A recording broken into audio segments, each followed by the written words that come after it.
y así no. Como sabéis, estamos dentro de este año haciendo alternativamente charlas sobre los salmos y también sobre la familia cristiana. La familia cristiana que lo hemos enfocado desde las perspectivas de santos carmelitas. Hoy es una de estas reflexiones, charlas, que versará sobre la familia cristiana en Santa Teresa de Jesús. Y con nosotros pues nos acompaña y nos va a dar esta reflexión el padre José Carlos Jimeno, carmelita descalzo, y muy estudioso también, especialista de Santa Teresa. Él está en la comunidad carmelita de la calle Alboraya, o sea, muy cerca de aquí. Yo le quiero dar las gracias porque somos hermanos, amigos, y le doy las gracias por habernos y querer acompañarnos en este día. Así que, Carlos, muchas gracias. Bien, gracias Salva por tan amable presentación y gracias a todos por vuestra presencia. Yo quisiera empezar con una poesía, no se oye bien, ¿verdad? No está encendido. Ahora sí. Yo quisiera empezar recitando una de las poesías más conocidas de Santa Teresa y que más difundidas están, quizá porque es breve y se memoriza con facilidad. Pienso que esta poesía expresa muy bien la experiencia de Teresa de Jesús. Y cómo esta experiencia de Dios que ella tiene relativiza el resto. No anula las circunstancias, pero sí que las pone en su sitio. La poesía es: nada te turbe, nada te espante, todo se pasa, Dios no se muda, la paciencia todo lo alcanza, quien a Dios tiene, nada le falta, solo Dios basta. Tener a Dios como absoluto de nuestras vidas relativiza el resto de lo que nos rodea. Hasta tal punto que, como no lo consideramos absoluto, no incide en nuestra vida.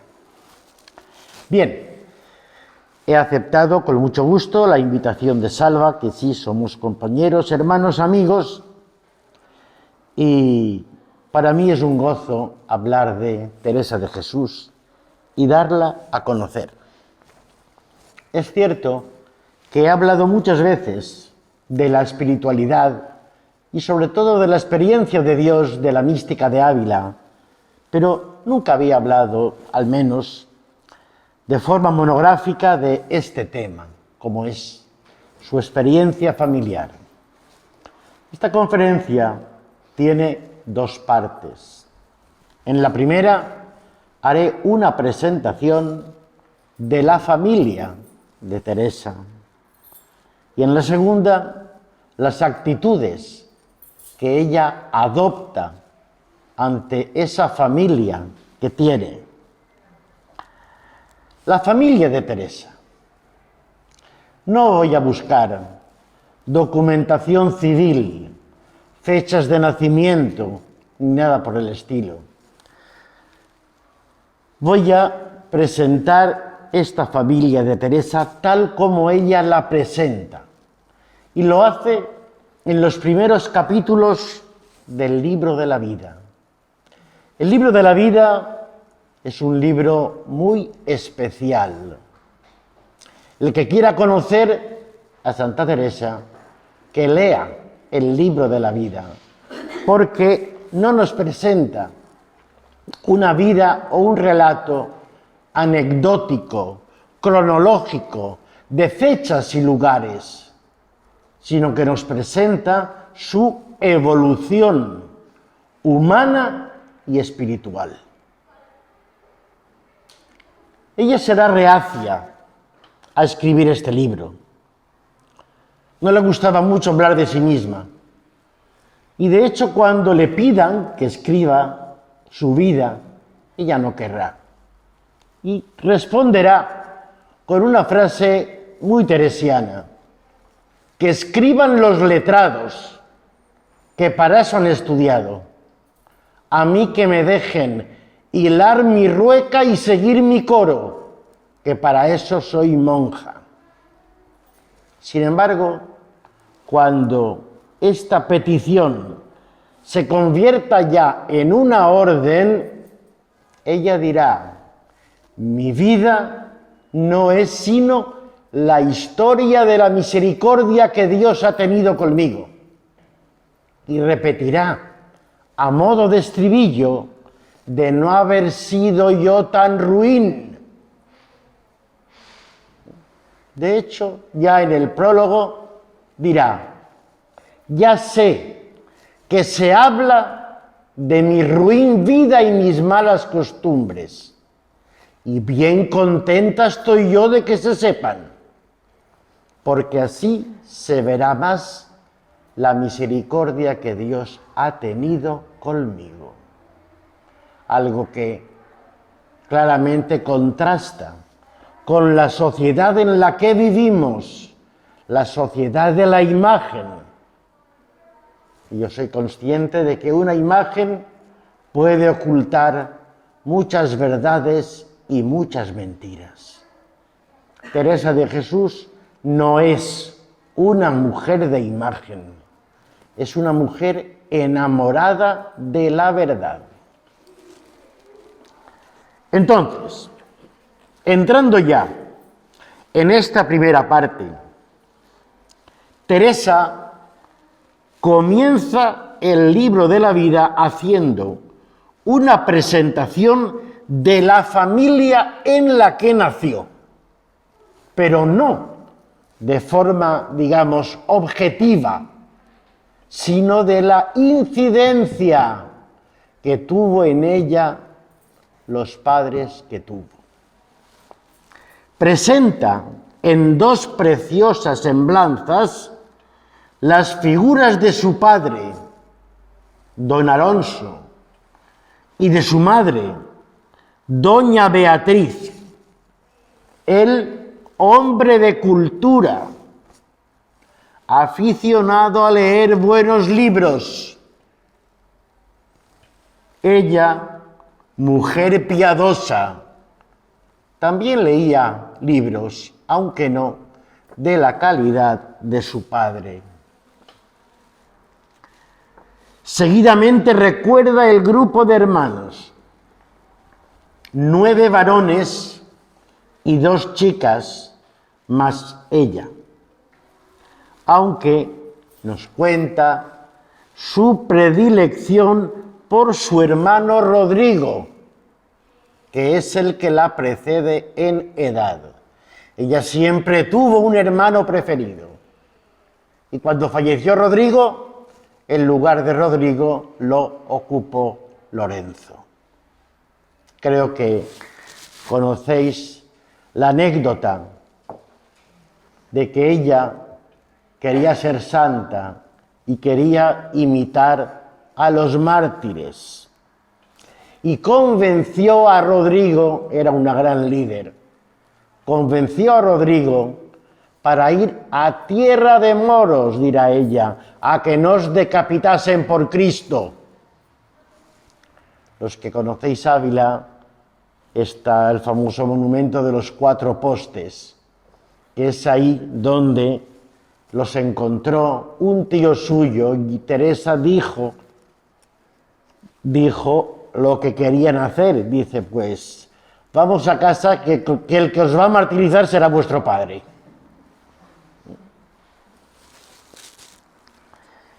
En los capítulos sucesivos recordará el entorno familiar de sus primos. Concretamente en el capítulo 2 de vida, en el número 2. Pero sobre todo, hablará de una prima suya, de no muy buen talante moral, y la definirá en el capítulo 2 del libro de la vida, en el número 3, como una parienta de livianos tratos. que me hizo harto daño. Fue el primer desvío de la rectitud que sus padres, sobre todo su padre, porque su madre murió muy joven, le había inculcado a Teresa. Ahora, su padre, hombre enérgico, muy pronto atajó estas desviaciones y la encerró en el monasterio de Agustinas de Santa María de Gracia para la educación de Teresa, o Doña Teresa, como era entonces, como laica. En esta comunidad de agustinas encontró a una monja que tuvo una gran incidencia, Doña María de Briceño.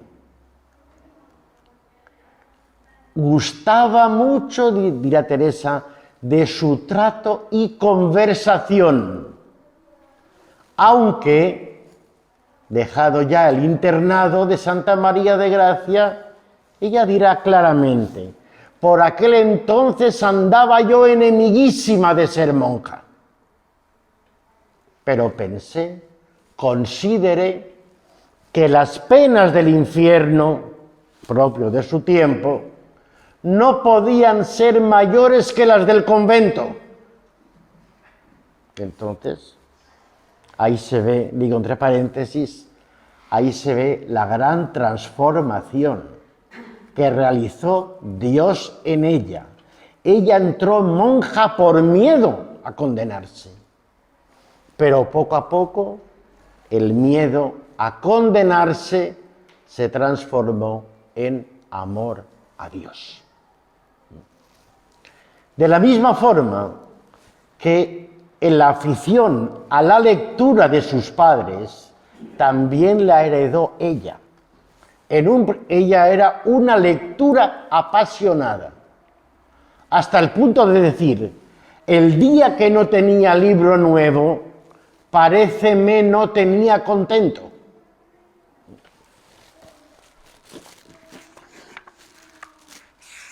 También hablará de su cuñado Martín de Guzmán, casado con la hermana mayor de Teresa, María. Habla de él en el capítulo 3, número 3. Pero va a ocupar un lugar esencial uno de sus tíos, don Pedro de Cepeda, viudo, retirado en su gran casa de Ortigosa y entregado a lecturas espirituales. Dirá ella, con la intención de hacerse monje jerónimo.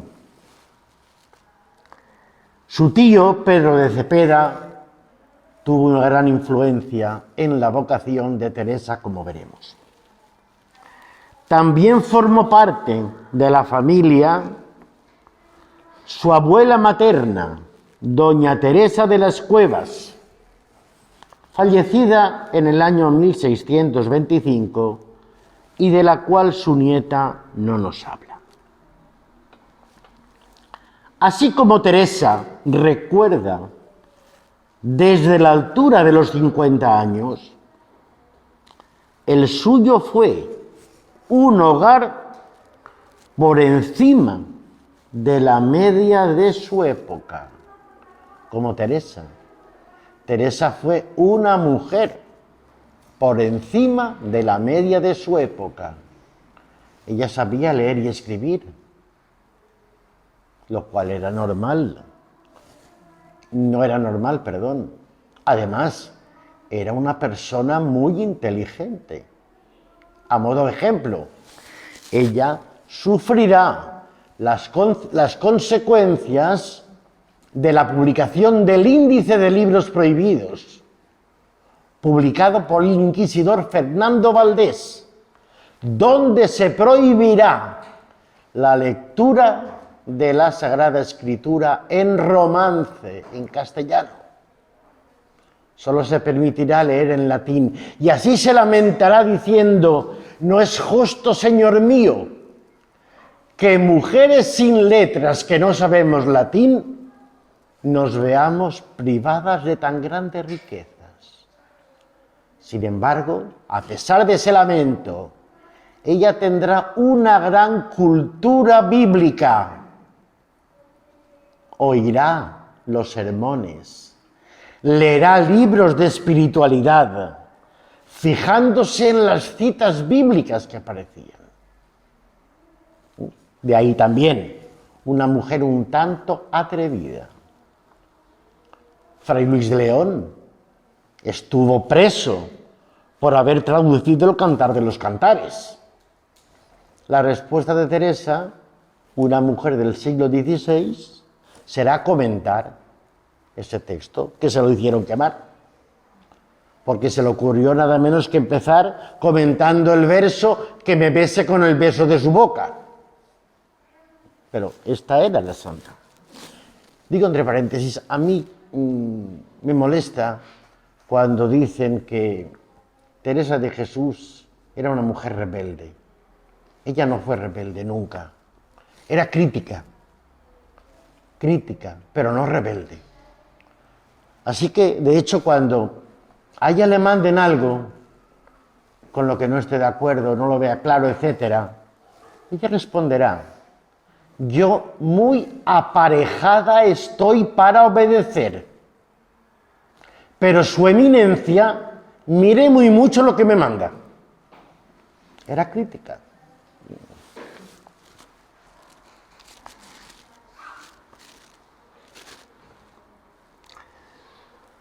La familia de Teresa, estaba diciendo, estaba por encima de la media de su época.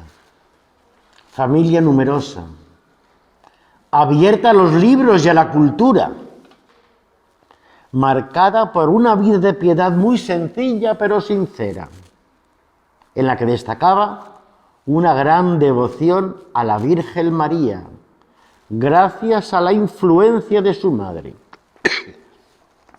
Socialmente pertenecían al estamento de caballeros hidalgos de la ciudad, y esto es lo que les llevó a la ruina: mantener la imagen de caballeros.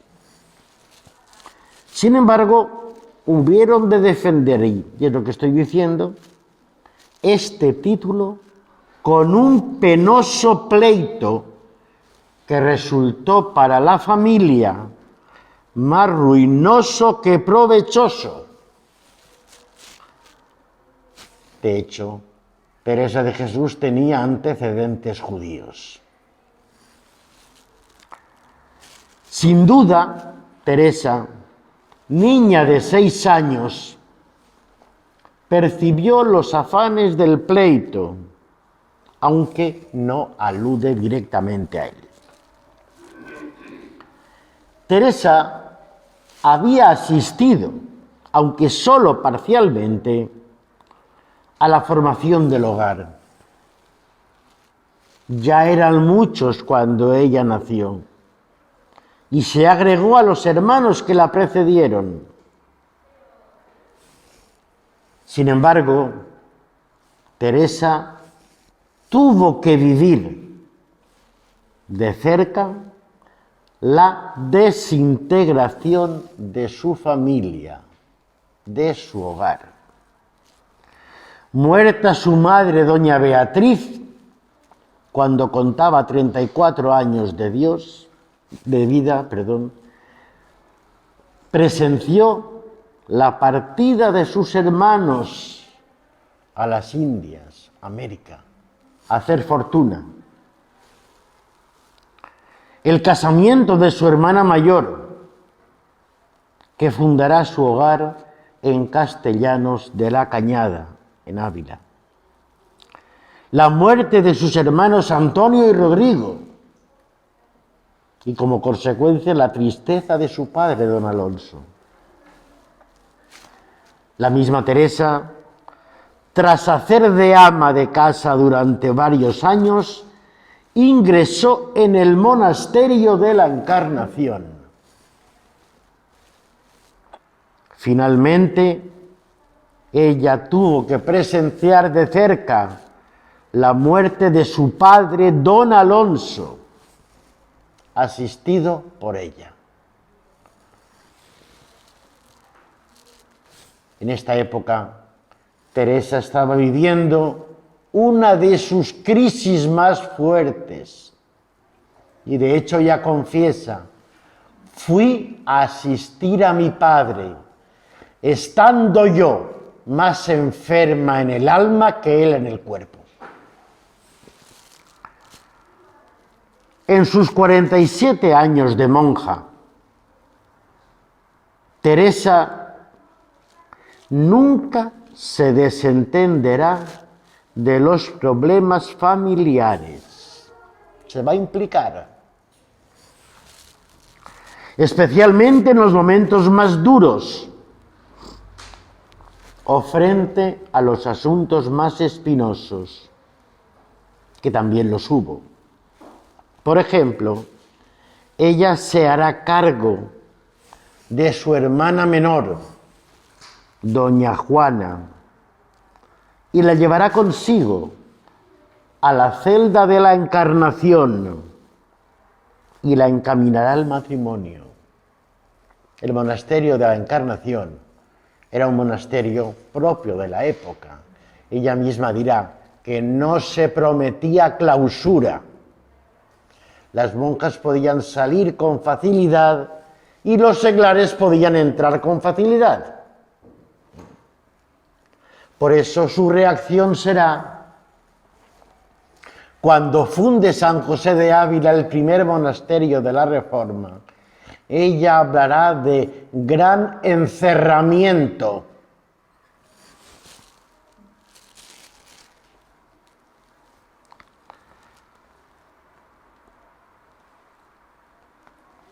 Toma parte, muy a su pesar, en el penoso pleito familiar, surgido a la muerte de su padre a causa de la herencia, aunque heredaron más deudas que otra cosa, lo cual también fue motivo de pleito. Fue el primer trauma de desgarro en la unidad familiar, por enfrentar a las dos hermanas, María, la mayor, y Juana. En el pleito ganó la mayor, María. Pero más adelante Teresa tendrá que mediar entre los dos hermanos regresados de América, Lorenzo y Pedro, para que el primero soportase la histeria y las excentricidades del segundo. Le preocupa mucho el afán de su hermano Pedro, que sigue en América, ansioso de puestos de mando. Y ya en las vísperas de su muerte, tendrá que intervenir en los enredos de sus sobrinos. El hijo de Lorenzo ha regresado de América y se desentiende de una hija natural que ha dejado en España. Francisco es manipulado por su mujer y su suegra para apoderarse de la herencia de su hermana Teresita, aunque sea a costa de la vocación religiosa de ésta. Teresa se siente morir ya y va camino de Ávila. No llegó a Ávila porque falleció en Alba de Tormes, pero hizo una parada en Valladolid y su sobrina carnal era priora de ese convento. E influenciada por estos problemas de herencia, la echó del monasterio. Nos vamos, dirá la santa. Sí, váyanse y no vuelvan nunca por aquí. Y la santa dirá, y nos dejó ir sin comida para el camino. Fueron los últimos días de la santa. Además, su sobrina, Beatriz, también se ve enredada en turbios ataques de celos y calumnias, con vivo sentimiento de la santa, que en esta ocasión llegará a escribir una de las frases más fuertes de las que han salido de su pluma. Dirá así: me parece cordura huir como de una fiera de la lengua de una mujer apasionada. En medio de tantas espinas, emerge no solo el amor de Teresa por los suyos, sino también su celo por acercarlos más a Dios. Y los dos casos más notorios son el de su padre, don Alonso, y el de su hermano predilecto, Lorenzo, después de fallecer Rodrigo.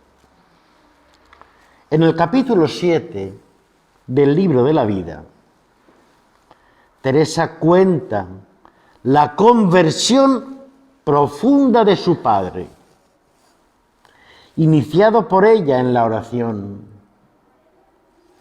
Fueron tantos los avances de don Alonso en este camino que se adelantó a la improvisada maestra.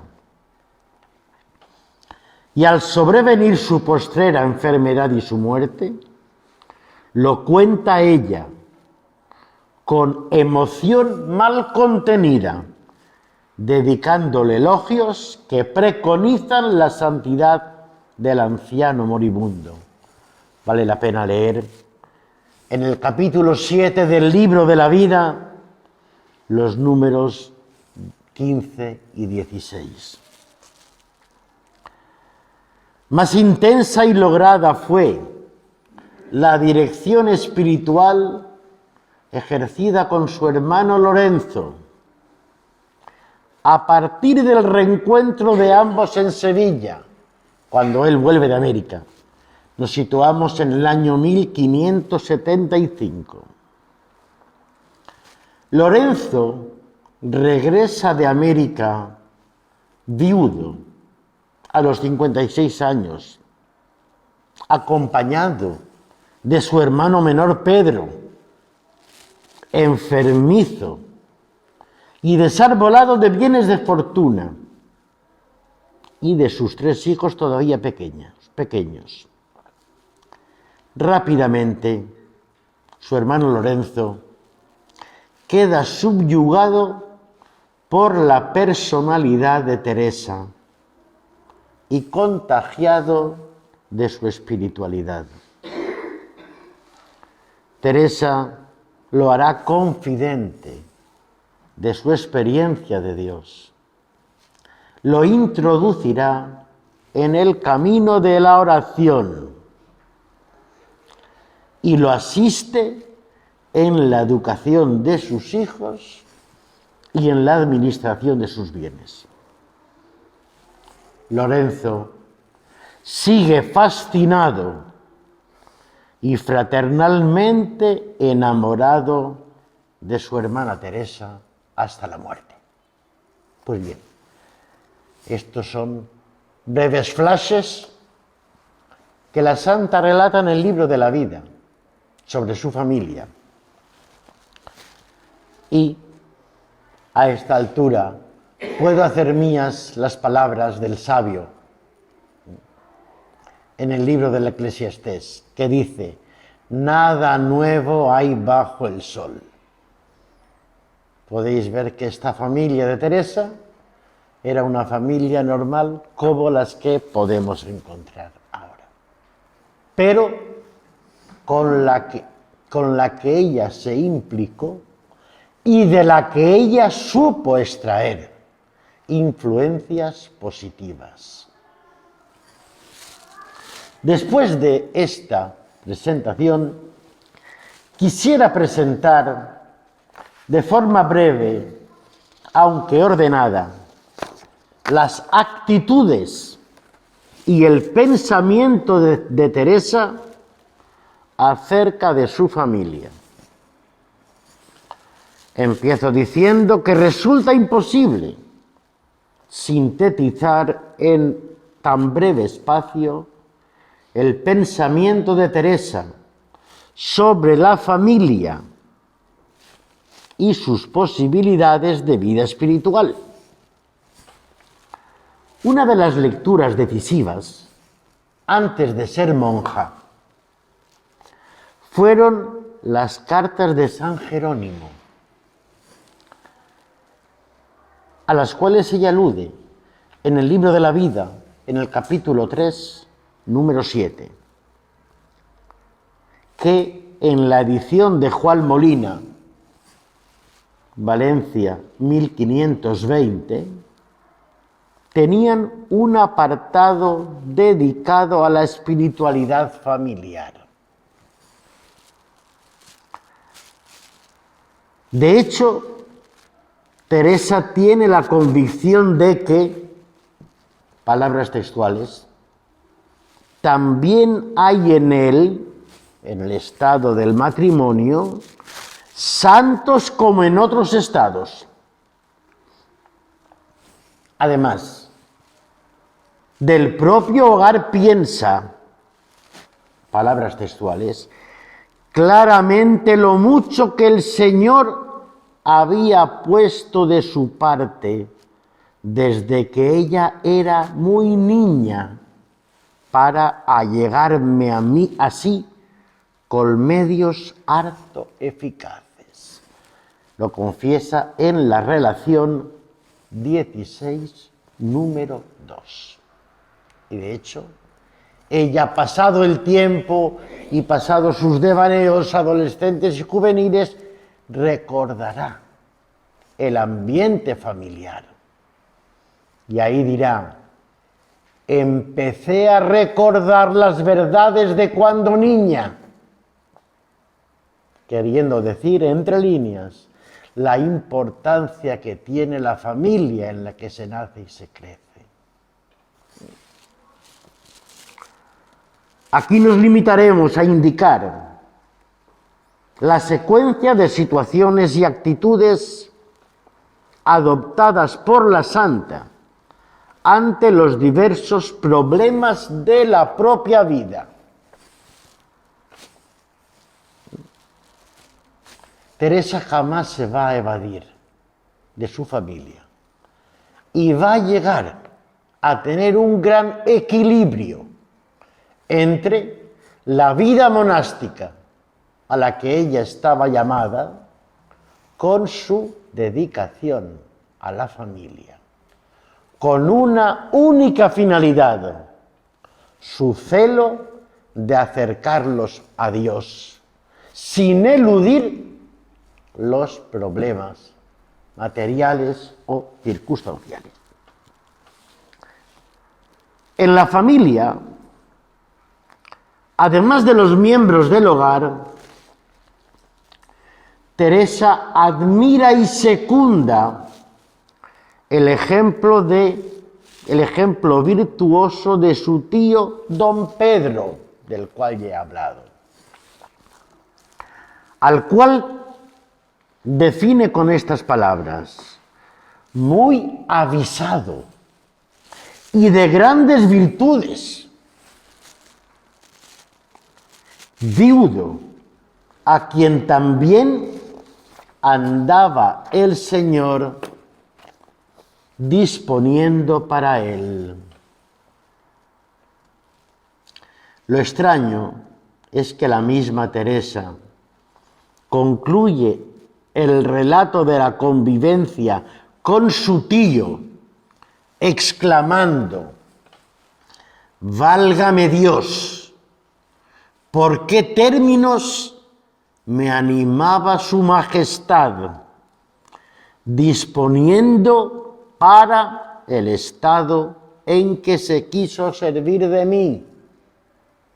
Ella hará una lectura retrospectiva de sus experiencias familiares y en ellas verá un hilo conductor, y es que el Señor la iba disponiendo para sí, para el estado que quería de ella. Poco después de enfermar gravemente, ya monja en la Encarnación, Teresa se entrega a los desvelos amorosos de su padre, que la hace llevar a Becedas. Teresa, recién ingresada en el monasterio de la Encarnación, tuvo una enfermedad muy grave. Entonces había una curandera en Becedas que tenía fama de curar todos estos males. Y su padre no escatimó nada para llevarla a Becedas. Gracias a Dios que pronto salió de Becedas, porque si no la curandera a poco la mata. De tal gravedad era la enfermedad de Teresa que tuvo abierta en el monasterio de la Encarnación su sepultura. La esperaban muerta.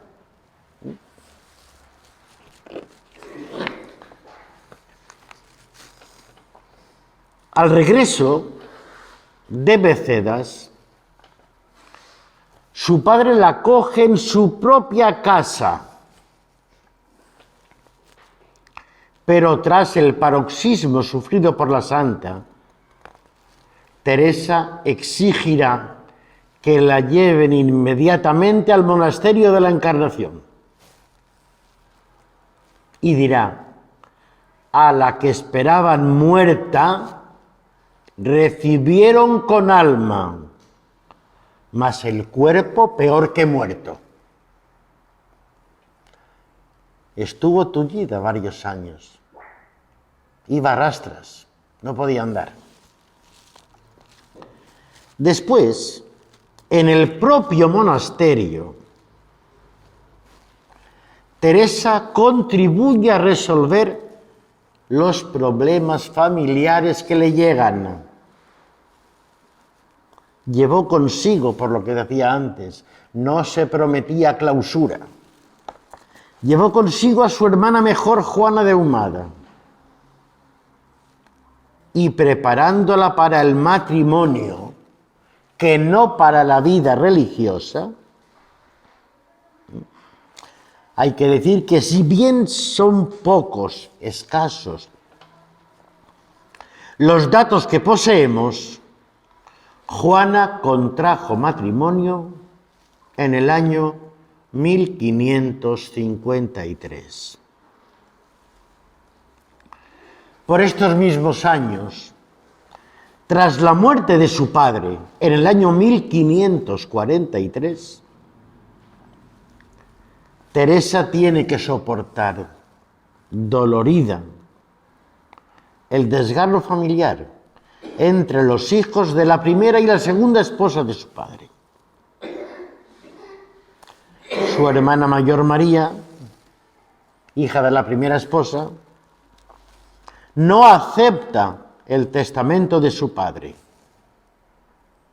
Y precisamente por eso lo lleva a los tribunales. Teresa sufre y comparte. Además, María, que lo lleva a los tribunales, gana el pleito. Y si bien Teresa no aprueba la actitud de María, se verá en la obligación de restablecer la paz entre ambas hermanas, incluso sobre la base de lo que podíamos calificar de injusto. Pero ahí estuvo Teresa interviniendo en favor de la unidad familiar. Poco después, ella utilizará los servicios de su hermana menor y de su marido para llevar adelante el proyecto de la fundación de San José. Aquí se ve a la Teresa astuta. La Reforma, en sus comienzos, tuvo bastantes dificultades. Entonces, en fin, solo faltaba en Ávila que viesen levantar un monasterio. Entonces, su hermana y su marido prepararon una casa, fingiendo que era para ellos, pero que sería el nuevo monasterio. Además, por aquel entonces, la priora de la Encarnación manda a Santa Teresa a Toledo. Era una costumbre. Teresa pues era una mujer pues bastante afable, de trato agradable, etc. Y la mandó a consolar por una desgracia que había tenido doña Luisa de la Cerda en Toledo. Entonces todo queda bien. Teresa no está en Ávila, su hermana y su cuñado pueden construir libremente el monasterio en su casa. Y además, Teresa aprueba y apoya la generosidad de su hermano Lorenzo, que envía ayuda económica para socorrer la penuria de las dos hermanas, de María y de Juana, lo cual lo utilizó como un vínculo de unión entre los hermanos. Ahora bien, cambiamos un poco de actitud, de tercio. Ya fundado el monasterio de San José de Ávila, inaugurada como tal la Reforma, en las páginas del Camino de Perfección, y si el libro de la vida era un libro confesional, Camino de Perfección es un libro pedagógico, catequético. Es donde ella expone el estilo de vida según el cual tendrán que vivir las descalzas. En las páginas de Camino de Perfección, Teresa reserva un fuerte capítulo para tratar, palabras textuales, del gran bien que hay en huir de todos los deudos. Los deudos son los familiares. De todos los deudos, los que han dejado el mundo. Camino de Perfección, número 9. Comienza diciendo: oh, si entendiésemos las religiosas el daño que nos viene a tratar mucho con deudos, ¿cómo huiríamos de ellos? Y de sí misma confiesa: yo he sido herida mucho de ellos, a lo que decían, y yo los quería tanto que no los dejaba olvidarme.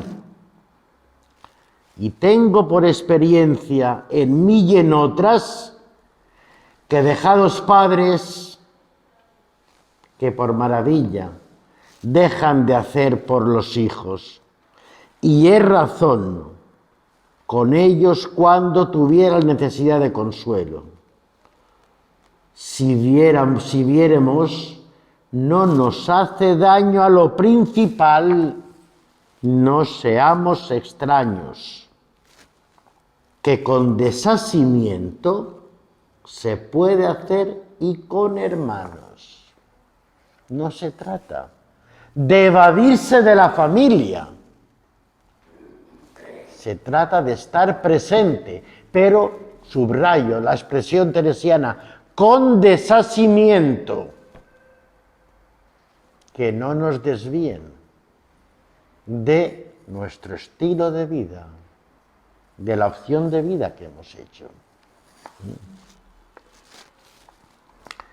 Es posible que la fuerte crítica contenida en este capítulo refleje aspectos de la vida religiosa mal vividos por estas fechas, incluso en la Encarnación, y que ella quiere evitar en el Nuevo Carmelo. Más adelante, todavía en el camino de perfección, en el capítulo 27, volverá sobre un tema muy en auge en su época: el tema de los linajes familiares. La misma santa se vio beneficiada de estos linajes. Ella era llamada en el monasterio de la Encarnación Doña Teresa de Cepeda. Era de las nobles. Y su celda era lo que hoy podríamos llamar un apartamento. Tenía celda de doña. Por eso pudo acoger a su sobrina, pudo acoger a sus amistades, etc. Pero mirad lo que dice en este capítulo 27 del camino de perfección.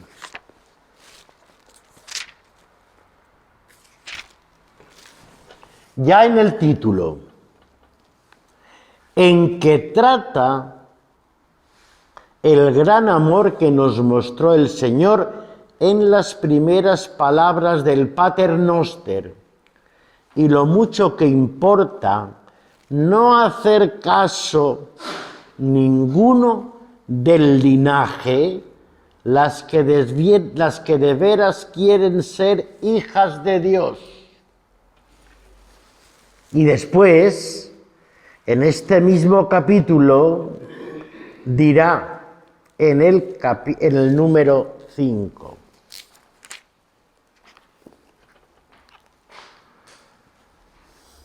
Pues pareceos, hijas, que es buen maestro pues para aficionarnos a que deprendamos lo que nos enseña, comienza haciéndonos tan gran merced. Pues pareceos ahora que será razón que, aunque digamos vocalmente esta palabra, dejemos de entender con el entendimiento, para que se haga pedazos nuestro corazón converta al amor. Y aquí viene lo que quería citar, pues ¿qué hijo hay en el mundo que no procure saber quién es su padre cuando le tiene bueno y de tanta majestad y señorío? Aun si no lo fuera, no me espantará. No nos quisiéramos conocer por sus hijos, porque anda el mundo tal que si el padre es más bajo del estado en que está el hijo, no se tiene por honrado en reconocerle por padre.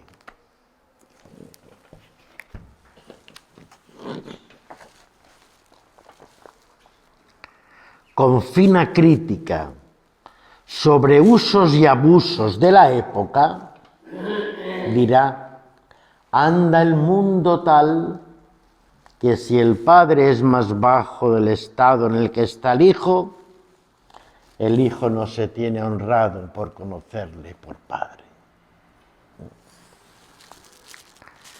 De hecho, ella jamás, como estamos viendo, se desentenderá de los problemas familiares. tanto los referentes a los hermanos dispersos por tierras de América, como en la educación y problemas financieros de los hijos de Lorenzo en Ávila, o en la triste suerte del enfermizo hermano, en constante pendencia con su hermano Lorenzo. Muerto éste con el hijo mayor del mismo, Francisco de Cepeda. Y finalmente, pero los problemas familiares se le agudizaron en el trato de los últimos años con sus sobrinos, especialmente con los hijos de Lorenzo. Graves problemas con el menor de estos, al que la santa llamaba Lorencico. Regresado a América tras sus calaveradas en España. La santa no tiene dificultad en reivindicar ayuda económica para la hija natural que aquel ha dejado en Castilla. Y más grave todavía, la tensión con la familia política, la esposa y la suegra del hijo mayor de Lorenzo, Francisco de Cepeda, empeñadas en apoderarse de la herencia de aquel a expensas de Teresita y de los legados póstumos del mismo. Como he dicho antes, tensiones que amargaron los últimos meses de la vida de Teresa. Así pues, a modo de conclusión, puedo decir que a lo largo de su vida, Teresa tuvo la oportunidad de conocer otros grupos familiares de diverso talante y de los más extremos estratos sociales, en amistad unas veces, otras en franca polémica. Pudo confrontar bien su estado de monja contemplativa con la vida de familia identificada con el primero. Esta es, pues, la experiencia de la santa y todo lo que he dicho, la actitud de Teresa con respecto a su familia fue, en primer lugar, una implicación para favorecer la vida de la familia. Fue creadora de unión y de comunión ante las dificultades. Y en todo ella supo dar un tinte religioso a la familia. He hablado de su celo por acercarlos a Dios. Pienso pues que, como he dicho antes, nada nuevo hay bajo el sol. Y cómo en una familia como la de Teresa es posible. Cada uno de nosotros tenemos una misión que realizar. Muchas gracias.